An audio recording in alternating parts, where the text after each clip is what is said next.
Let me introduce the session and our speaker, Raphaël Ferraud. Raphaël Ferraud has obtained his PhD in 1997 at University of Rennes, and during his PhD, he has worked on neural networks applied to face detection and images and video.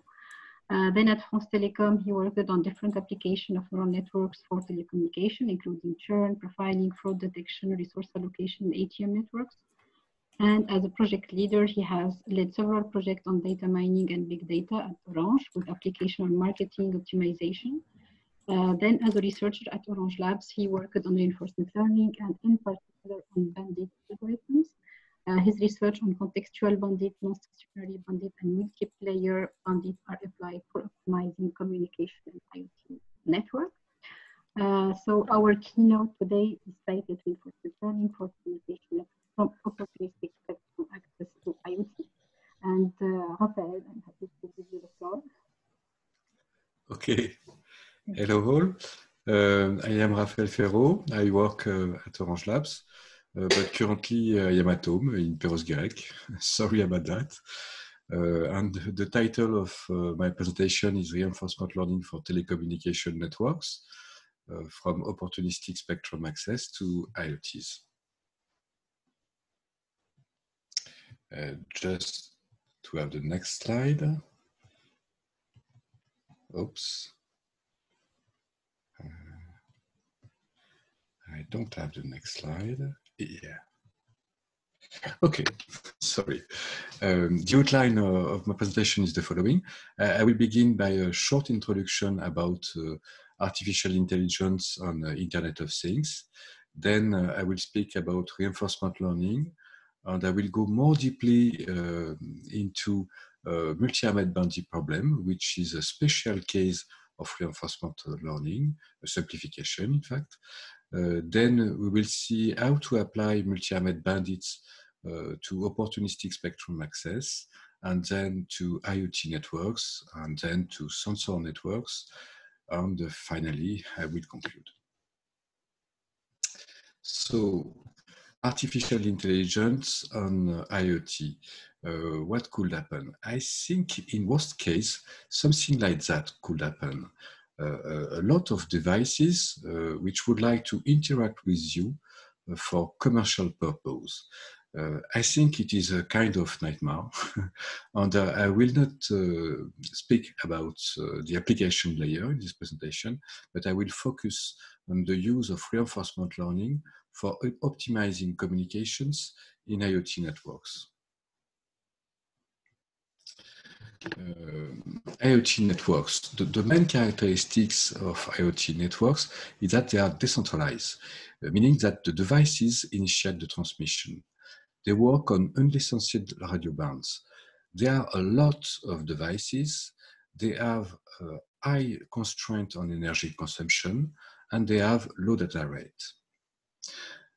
But high density of devices transmitting packets imply high congestion risk. And due to the use of repetition techniques to limit the loss of messages, congestion imply higher energy consumptions due to the resending of message, and worst, higher congestion risk due to the increasing of the number of messages. So, for limiting energy consumption, we need to limit the loss of messages. By the way, why some messages are lost? On the left, you can see a successful transmission. A node sends a packet at a given time slot on the first channel. The gateway decodes the message and sends an acknowledge. On the left, a transmission which failed. In this case, two devices try to send a packet on the same channel at the same time slot. Due to the interferences, the gateway cannot decode the message, and no data is received and no acknowledge is sent. So we need to minimize the collision, but now how to minimize the collision? My proposition is to use reinforcement learning for limiting collision. I'm going to speak about reinforcement learning now. In reinforcement learning, an agent interacts with an environment. The agent observes the state of the environment. The agent chooses action and receives reward. The environment can change its internal state due to the action of the agent, and it emits reward.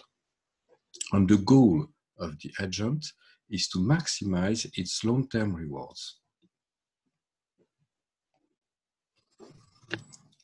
In comparison to the standard machine learning approach, the main features of reinforcement learning are the following.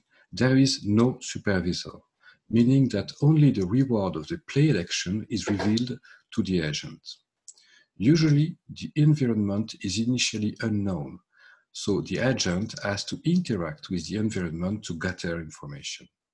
And due to the change in the state of the environment, the action of the agent affects the future rewards it will receive. That's why this problem is very difficult. And usually, the reward is delayed. That is the generic problem of reinforcement learning. A special case of reinforcement learning is the multi-armed bandit problem. In the multi-armed bandit problem, an agent interacts with an environment, but the main difference is that the played action does not affect the state of the environment. It is a simplification, and the reward usually are not delayed. This is the main difference with the standard reinforcement learning and multi-armed bandit problem. The multi-armed bandit problem focuses on exploration-exploitation dilemma. What is it? In exploration, the agent plays a loosely estimated action in order to build a better estimate.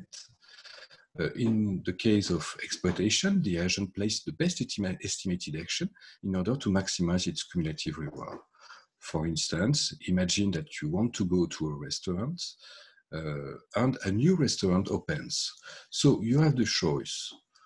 Or you go to the usual place, a restaurant that you know that it is a good restaurant, or you test the new restaurant with the risk to have a bad reward or to make a discovery, a very good restaurant, not so expensive.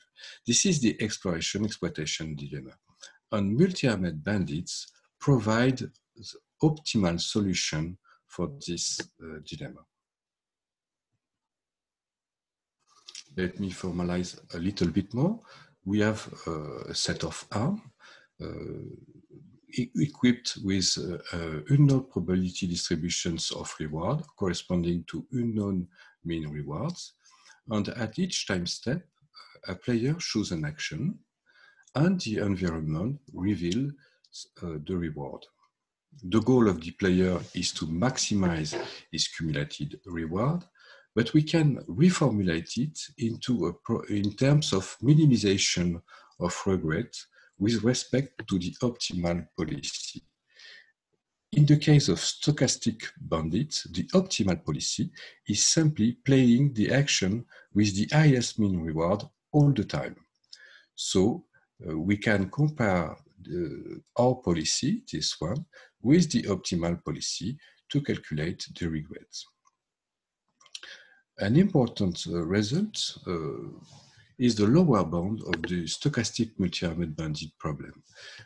It has been shown that the lower bound is in logarithm of t multiplied by k, the number of actions, and divided by the gap, which is the difference between the best action and the second best action. The smaller the gap, the more difficult the problem, and the higher the number of actions, the more difficult the problem. The most popular algorithm in multi-armed bandit is certainly UCB for upper confidence bound. The principle of UCB is to be optimistic in face of uncertainty.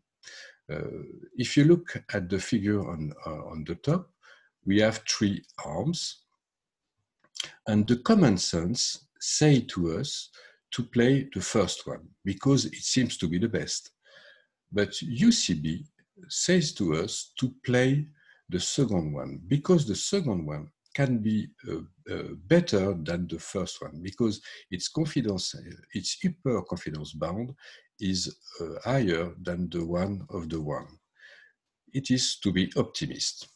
So at each time step, the player simply chooses the arm with the highest mean reward, estimated mean reward, plus a confidence interval coming from a worst case concentration inequality, in this case, the Chernoff-Hofding inequality.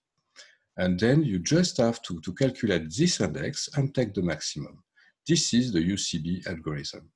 And a nice result is that the regret of this algorithm has exactly the same shape than the lower bound, meaning that this algorithm is optimal up to some constant.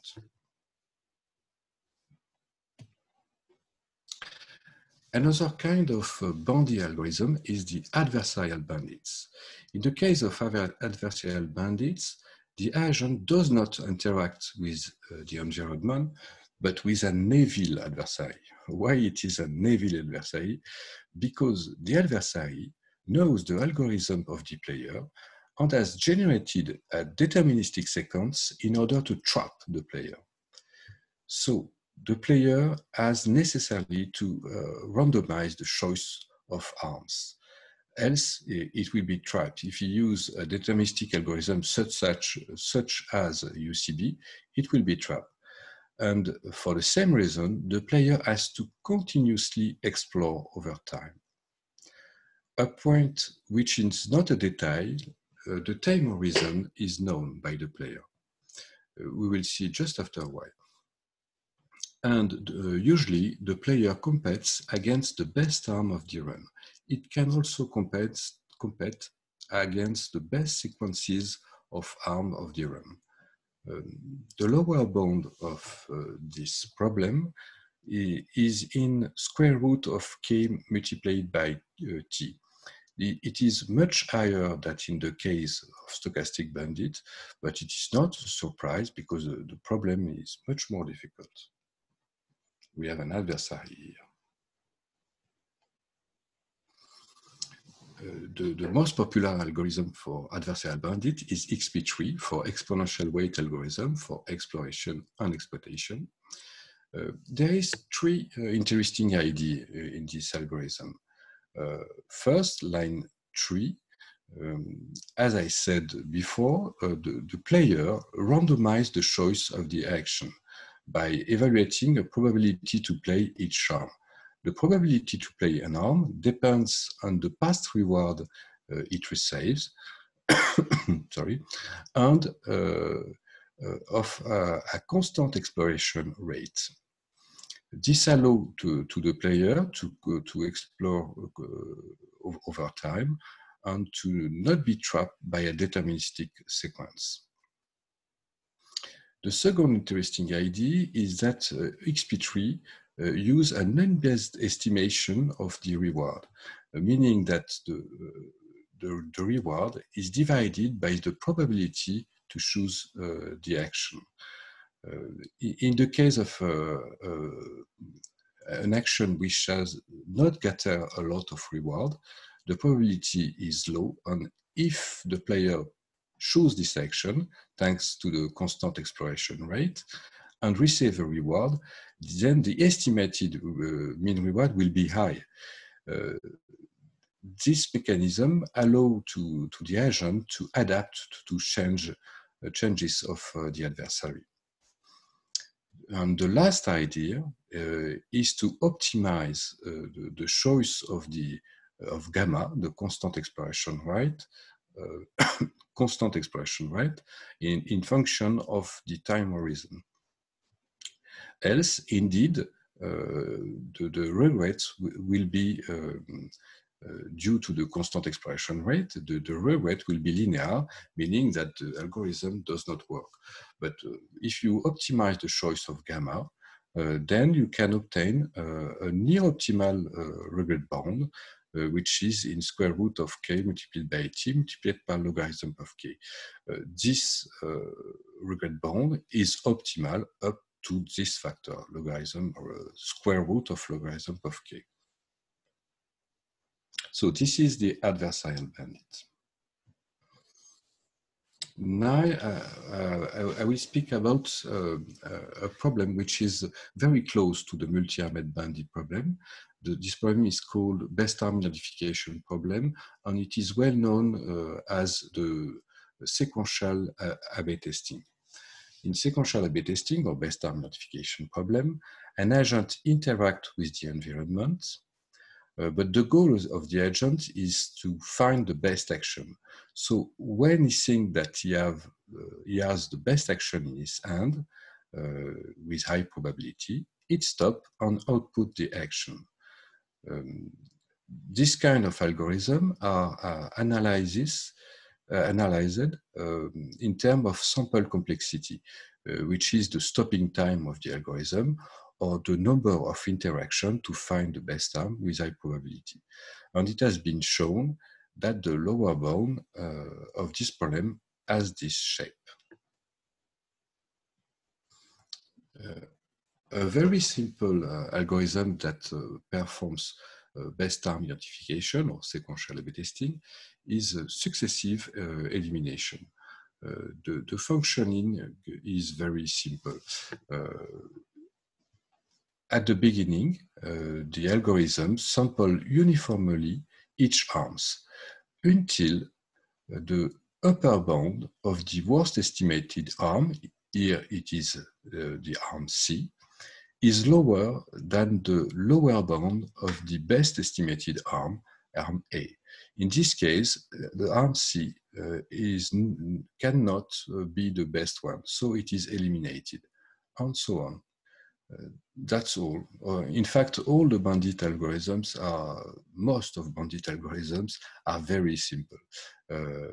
And it has been shown that this algorithm is close to be optimal up to a factor logarithm of k. So we have seen three kinds of bandits. In fact, there is much more kind of bandits, but it is the three main cases. If we compare best arm identification versus multi-armed bandits, in the case of the multi-armed bandit problem, we obtain something like that. On the figure on the top, on the y-axis, we have the click-through rate, which is the reward, the instantaneous reward, and in the x-axis, we have the time. The best arm identification algorithm first explore the two arms, and then when he has found the best arm, it outputs it and play it forever. This is the best arm identification approach. The use of a bandit algorithm leads to a different gain curve, a smoother gain curve, because the bandit algorithm play more and more the best arm, but never stop to explore. It explores a very small number of time at the end, but it never really stops. But the gain curve is smoother, and in general, bandit algorithm outperforms best arm identification algorithm. But the best arm identification algorithms are very useful when there is a maintenance cost.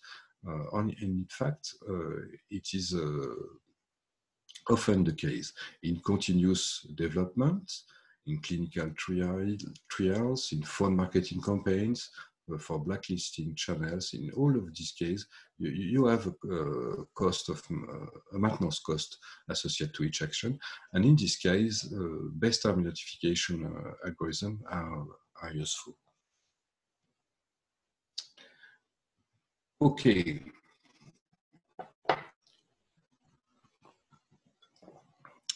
Here I put for you some references. The first two are reinforcement learning course, the seminal books of Richard Sutton and Andrew Barto, and the reinforcement learning course made by David Silver, which are video on YouTube, and they are very interesting. He is a very good speaker. And here I put the references cited in this part, which are a part of the seminal papers on Bandy algorithm. In fact, the literature on Bandit algorithm is very large. But I chose this paper, which are maybe a little bit old, but which helps to understand the domain. So now, we know what is a Bandy algorithm. We know that when we have a reward signal and action to choose, Bandit algorithm provide to us optimal solution for finding the best action. So we can now use for opportunistic spectrum access. What is opportunistic spectrum access? The principle is the following. You have primary users that have booked some channels in order to have a guarantee for their quality of services. But in fact, a primary user does not use all the time the channel. There are some time slots where the primary user does not send any packet. So there are free time slots. And for a telecommunication operator, such as Orange, it is very interesting to use this free time slot. And in order to do that, we define secondary users. These users has not the same guarantee on their quality of service, but they can use the free time slot. They first do sensing to see if the channel is free at the beginning of the time slot, and if the slot is free, then they try to send their packet. Notice that we can have more than 2 secondary users that send data on the same channel, and then a collision occurs and the packets are not sent. So the goal of the secondary users is to find channels where there is free time slot, and then to avoid collision with other secondary users. This is the problem of opportunistic spectrum access. If we formalize a little bit, we have key arms, key channels, with different unknown vacancy rate theta k. We have n secondary users, and we make the assumption that the number of secondary users is lesser than the number of channels. It is not a small assumption. Another important assumption is that we assume that the player are synchronized, meaning that at each time slot, each player sends a packet. So the goal is the following. The player selects an arm, the players does sensing and observe if the channel is free. If the channel is free, the player sends a packet and observes if there is a collision or not. And the goal of the goal is to maximize the sum of rewards of all players, the network utilities, and the goal of each player is to maximize his reward, which is the sum of the product, the sum over T, of the product of two random variables. The channel is free, there is no collision. So we have a new trade-off here. We have the usual trade-off between exploration and exploitation, but due to the second random variable, we have also a trade-off with the number of collisions.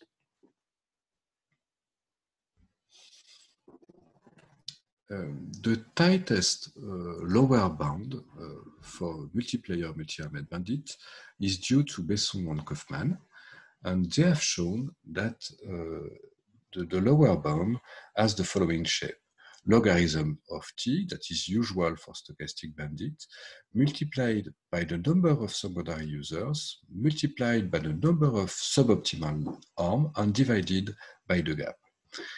They also shown that the regrets can be decomposed into two terms: the expected number of play of suboptimal arms plus the expected number of collisions. This decomposition leads to a very simple first idea. First, find the n-best arms with an n-best arm identification algorithm, and then use an orthogonalization procedure to avoid collisions. It is exactly that musical chairs does. If we look at the algorithm, between line 2 and 6, each player plays arm uniformly in order to evaluate the estimated vacancy rate of the channel and the number of collisions with other secondary users. This exploration phase is done during a fixed period of time, and the period of time is set according to the analysis. At the end of the exploration phase, each player evaluates the number of collisions, the number of other players, thanks to the number of collisions. It is very smart. And then each player plays musical chair. It consists simply in sampling an n-best arm, an estimated n-best arm, and then, if it is free, stay on it, and else try another one at the next time slot. That's all. And this algorithm provides a near-optimal solution for opportunistic spectrum access. Near-optimal because here we do not have the number of suboptimal arms, but the number of arms. And here we do not have the gap, but an approximation factor, which is assumed to be known. And a very interesting algorithm for opportunistic spectrum access for multiplayer multi-armed bandits is the MC-top-N algorithm. The idea is very close to the previous one, but here it is a pure multi-armed bandit approach. The idea is at time t, and the important point is time t, stay on the arm if it is good at time t and if it is free. In practice, at each time step, the player chooses an arm according to this UCB index, to the maximum UCB index. The player reveals if the channel is free, then the player can compute new UCB index and define the set of good arms, which is the arm with the n largest UCB index. Then, if the played arm is no longer in this set, the player shows another arm in the set of n good arm, and else, if there is a collision, the players samples another good arm, and if there is no collision, the player stay on this arm until this arm is no longer a good arm. So it is a pure Bandy approach, but the idea is very close to musical chair, in fact. But thanks to the pure Bandy approach, the rugged bone here is optimal. It has exactly the same shape than the lower bound, meaning that this algorithm is optimal at some constant factor. I put here some reference on multiplayer multi-armed bandit. The two first one are the historical one, meaning that this domain has 10 years, so it is not so old. And I put the cited reference on some other that I like it.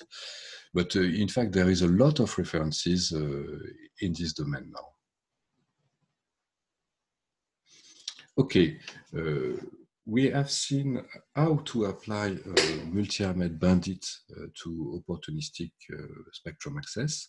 Then we are going to see how they can be applied for IoT networks, to IoT networks. We can formulate the problem of optimizing communication in IoT network as following. The players now are no longer synchronous. We have n asynchronous player, meaning that at each time slot, each player has a probability to be active, to send data to the gateway. We have still key arms, but now the number of players is high in comparison to the number of channels. We can distinguish two kinds of collision. We have the external collision, the collisions with other nodes coming from other networks or drone or something like that, and the internal collision, the collisions between the controlled player, between our nodes. But only the binary outcome is observed when playing an arm. Only the product there is no external collision and there is no internal collision is observed.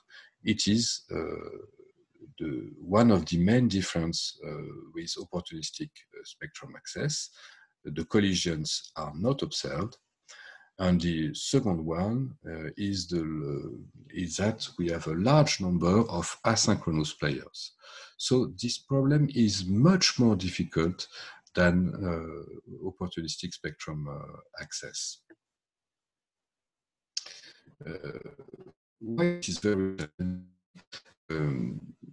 if we define the policy as the set of policies of the players, and the policy of our players as a probability distribution over the action, we can write the expected reward per time slot, the instantaneous gain, as following.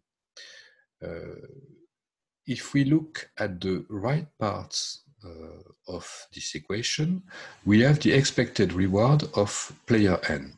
And we see that the expected reward of player n depends on its probability to be active, on its policy, it's correct, but also depends on the probability to be active of other players and the policy of other players. So it is very difficult. Moreover, this optimization problem is not convex. That means that we cannot calculate the optimal policy as we did previously for all Bandy problem. It is a big problem because usually we calculate the optimal policy, we evaluate a lower bound, and we try to find an algorithm, we try to deduce an algorithm that tends to perform as well as the optimal policy when the time horizon is large. But in this case, even the optimal policy, we don't know how to calculate it. We can approximate it, but not to have a formula. So it is a big problem. We conjecture that this problem is NP-hard because it looks like the problem, which is impaired. So here, it is not the same story than for opportunistic spectrum access. Building an optimal policy is very, very challenging. But fortunately, we have an heuristic. It is not so common in the Bandy community to use heuristic, but in this case, we did it. The heuristic, the selfish heuristic, is very simple. At each time step, the player chooses a norm using a multiplayer bandit algorithm, a multi-armed bandit algorithm. Then it observes the binary outcome, which is the product, no collision, external collision by no internal collision. And then the player uses this outcome to update its multi-armed bandit algorithm. It is an heuristic because this algorithm does not reach the optimum of the optimization problem, we saw before. And moreover, there is no guarantee to reach an equilibrium between players. So it is a pure heuristic. Another remark, from the player point of view, this is not a stochastic bandit algorithm because due to the collision with other learning players, the rewards of arms change during time. So it's an heuristic, but in fact, it works well. We have tested it in the case of LoRa networks. In the case of LoRa network, we have to tune, the device have to tune the transmission parameters, the spreading factor, and the power of the emission. And when a device tries to send a packet, if it is received by the gateway sends a reward. So we have a reward signal, and we can use the selfish heuristic. I've tested the selfish heuristic using a realistic simulator, which implements propagation models, shadowing, fast fading, collision rules, and retransmission. In fact, the LoRa protocol. We have used 100 of nodes, and 99 of these nodes use the standard algorithm defined in the LoRa protocol for tuning the spreading factor and the power of emission. The algorithm is adaptive data rate, and it is based on the signal to noise ratio. And we use one single node that use Bandy algorithm for choosing the parameters. In this scenario, 1,000 packets are sent by the optimized node, and notice that due to the use of EDR on the other node, the mean reward of each arm evolves during time because EDR is a dynamical algorithm. And to simulate nodes which move, after 500 packets, the node moves, and the mean rewards of arm abruptly changes. This is the experimental setting. Now, here we have the results. If we look at the figure, on the y-axis, we have the communication cost, the energy cost, the cumulated cost, sorry, the energy cost. And in the x-axis, we have the time slot. So the first conclusion is clear. EDR algorithm is clearly dominated by any Bandy algorithm. EDR is in black here. Second remarks, we see that adversarial bandits algorithm does not very well in this experiment. This is due to the fact that the assumption that an adversary has generated a sequence of reward to trap the nodes is clearly wrong here. Here there are some irregularities. For instance, the external collision are assumed to be stationary. the vacancy rate of each arm is stationary. So this algorithm, the adversarial boundary algorithm, does not work so well, but better than ADR. If we look at the stochastic boundary algorithms, such as UCB or Thompson sampling, we saw that they work well, in fact, pretty well.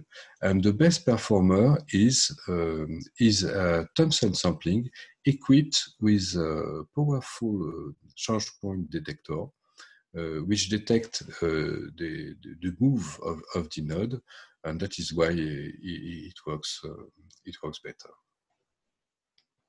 So the selfish heuristic can work very well in practice. I put here some references that were cited in this section. Okay, now I'm going to speak about multi-armed bandits for sensor networks. We are using TSCH as a protocol for sensor network. The main difference here is that in TSCH there is a scheduler, so there is no internal collisions between nodes that are under control of the gateway. But there are still interference due to other nodes from other network. So we have external collisions. In TSCH, to prevent a node to be systematically assigned to a bad channel, TSCH implement a channel hopping function, which is the following. At time t, the chosen action for player n depends on the time, plus an offset that depends on the player, modulo k. So at each time step, the arm, the channel of the node change in order that there is no collision between players, and that in order that all the arms are shared by all the players.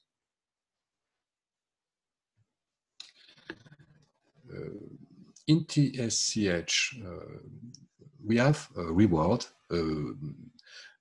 that is the acknowledge. So we can try to use a boundary algorithm for choosing the right channel, the right offset.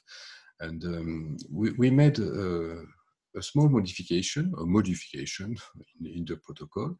Now each node is assigned to a subset of offset, not a single offset, but several offsets, 1, 2, 3, 4, and we use a multi-armed bandit algorithm to select the best offset in the subset. For instance, here the player has 4 offsets, and in this illustrative example, the player has 4 offsets, and we choose the best offset using a multi-armed bandit algorithm, which in this case is the offset 15. We have tested these modifications using real data. The real data are used to evaluate the packet data range of channels over time. And we also add switches every 200 packets. If we look at the figure on the left, we see on the y-axis the total average packet data rate, and in the x-axis the number of channel offsets. As expected, the TSCH protocol is not affected by the number of channel offset. It does not use it. And the boundary algorithm are affected. We see that even if we use only 2 offsets per nodes, the increasing of performance is significant, plus 12%. And if we put all the channel to a single node, the gain of performance is very significant, up to 30%. So I put here the references. There is much more experiments in this paper, but I chose the last one. Okay, it's time for me to conclude. So we have seen that multi-Ahmed bandits handles a central problem in reinforcement learning, the exploration-exploitation dilemma. Multi-Ahmed bandit algorithms are efficient. They do not use a lot of resources. For instance, if we choose UCB, at each time step, we need only some additions, some multiplications, and some square roots. It is not so much. So they are well suited to be embedded in nodes. Moreover, they are equipped with theoretical guarantees, meaning that for some problems, we know that we have optimal solution in hands, and with the theoretical guarantees, we can provide guarantees to the networks and to the users. We have seen that in the case of opportunistic spectrum access, we have some optimal solutions, more than the 2, in fact. In the case of channel allocation in IoT networks or parameter tuning, transmission parameters tunings in IoT networks, it is more difficult. It is more difficult because asynchronous players, because the large number of players, because the collisions which are not observed. In this case, we have seen that selfish UCB works well in practice, but maybe it is the main message of my talk today. Providing algorithms equipped with theoretical guarantees is still an open problem for this interesting problem. So I think that there is a lot of job to do in this field now, because now we have the problem of optimizing the communication in IoT networks in order to decrease the energy consumption. So this is an open problem. This is the main message of my presentation. Moreover, many other problems in telecommunication networks can be handled using multi-Ahmed bandits, such as auto-configuration in some network using contextual bandit or linear bandits, and so on. In fact, everywhere you have a reward signal and a parameter to tune, you can use multi-Ahmed bandit. Maybe you should use multi-Ahmed bandit. Maybe it is the second message of my talk. They are very useful algorithm for tuning parameters. So this is the end of my presentation. I thank you for your attention. And if you have some questions, I am here. Thank you. Yeah. Thank you. Thank you, Not. okay. Ah, yes. Now is better. Okay. Good. Thanks a lot, Raphael. Man, we can't hear you. Yeah.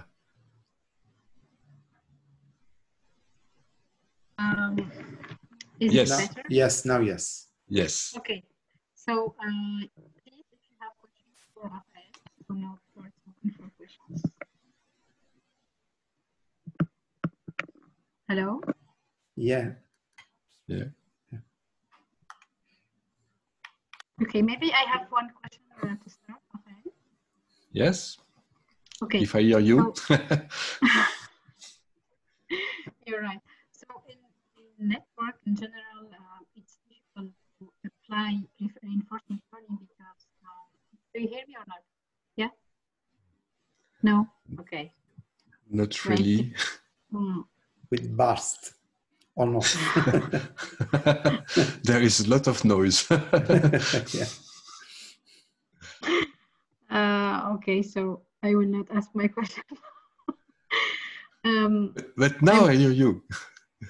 Okay, Don't move. so I will not move. Okay, Yes. so in the network, it's difficult to apply reinforcement learning because we need to test this in production. So it needs to learn in production. Yeah. So how do you think this we can overcome this kind of issues to really make the algorithm learn from concrete and real, let's say, situations? This algorithm works in interaction with the environment. So it is true that if we want to test it for real, we have to deploy it in a part, in a subset of the networks. And we are going to do that for IoT with my PhD student, Iba Dakedouk. But notice that this algorithm comes with some theoretical guarantees. That is a good thing in the case where it is difficult to evaluate it before they deploy it. But in fact, there is no real solution of this problem. It is possible to test it on logs also, but we need to have a lot of logs in order to perform rejection sampling, because sometimes in the logs an action, a channel is chosen, but it is not the one you would like to choose. So you have to reject and to try another one. And that's why we need very, very large file of logs. And we need also a second point that is generally wrong, is that the choice are randomized in the log.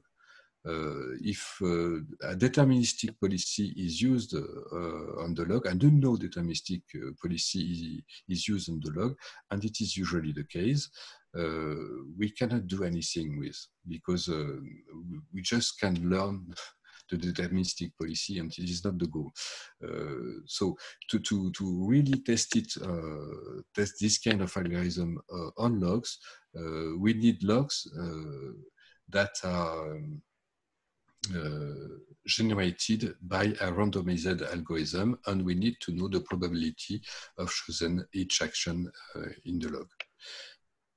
That's Thank you. That's the other possibility. Thanks a lot, Raphael. Do you have questions from the audience, Raphael? I have a question. Yes, Joanne. Yes. My question is a general question to an expert like you. First of all, thank you for your overview of all the many techniques of applying reinforcement learning to many problems of telecommunication networks. My question is this. Another approach for using reinforcement learning, I don't know if, and this is the question, if it is an adversary, an opposite approach or a complementary approach, is to model the system with a Markov decision model, with the Markov chain. And so you can optimize and find the solution offline by analyzing the model and all the possible actions in the set of actions. I think that in this, according to this approach, you don't use exploration and exploitation, but it is different. Can you summarize for us pros and cons of these two approaches, difference about these two approaches? Yes, interesting point. I say that multi-armed bandit are just a part of reinforcement learning, and reinforcement learning is a very large domain. But usually in reinforcement learning, we have a simulator of the world. For instance, to play Atari game, it is very popular in the reinforcement learning community. We have the Atari game, so we can simulate a lot of trajectory, of possible trajectory, and then optimize Markov model, deep neural networks, DQN, or something like that, to build a very powerful model, even a model playing Go better than humans. But it is obtained in the case where we can build an oracle or a very, very good simulator, but for Atari game, it is an oracle. For Go game, it is a very good simulator of the oracle, because a lot of games are played in order to evaluate the reward of a single action. So we need a very, very large CPU and a lot of consumption of energy resource to build that. Multi-armed bandit focuses on a small part of reinforcement learning, the case where we cannot build a good simulator or a good oracle of the environment. In this case, we have no choice. We have to handle the exploration-exploitation dilemma. I think it is the main difference between the two approaches. In the first one, you have an oracle or a very good simulator of the world. And in the second one, we know that you don't have that. And so we have to handle the problem of the interactions. Okay, thank you very much. So, Rafael, just to make sure I understand, so I cannot hear you. Yeah, me Again, too. it seems it depends on your position from the laptop. Yes. Okay. Is it better now? No. Okay. Okay. I give up.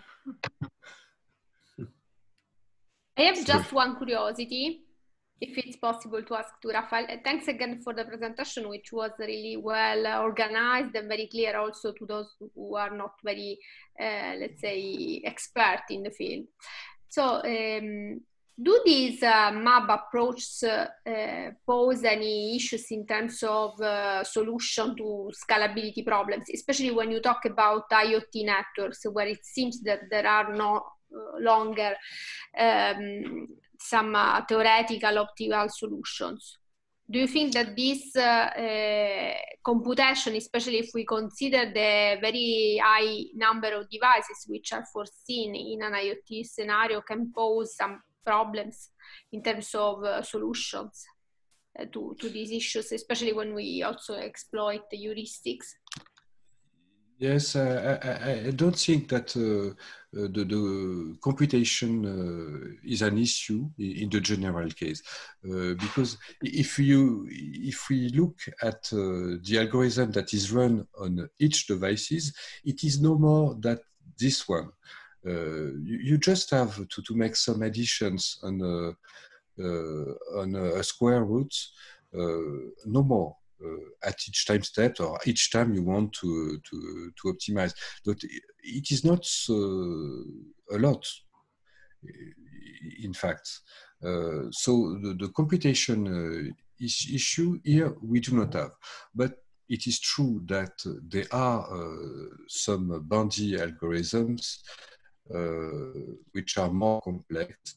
And the one I have used for this one, the one I have used for this experiment here is not a good one for deployment, because in this case we have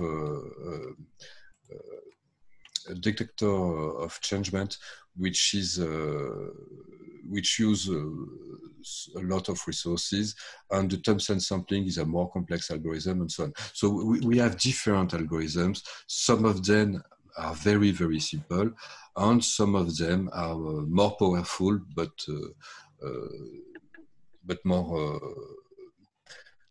use more resources. But the gap between the two exists. It is this in comparison to this. Here we have again, because we use a more powerful algorithm that need more calculations. I don't know if I clearly answered to your question. Yes, I've yes, tried. you did. Yes. Okay. Okay, thanks. Thank you. Okay. More questions, Raphael, if you hear me. Okay. So, okay, I think we can thank you again, Raphael. Thanks a lot. And now the session will start, right? Thank you. Okay, thank you. Thank you, Raphael. Thank you, Imen. Thank you, Giovanni. Thank you, Laura. Thank you, Imen. Thank you too. Okay, now it's time to start with session 2. I think that we can take a very short break of 3 minutes just to share my screen and to organize with the authors that will present, and in such a way that we'll be ready also for the questions. In 3 minutes, 4 minutes, we will start with the session. Okay. Dr. Sharma, can you, the recording is still going on, just letting you know.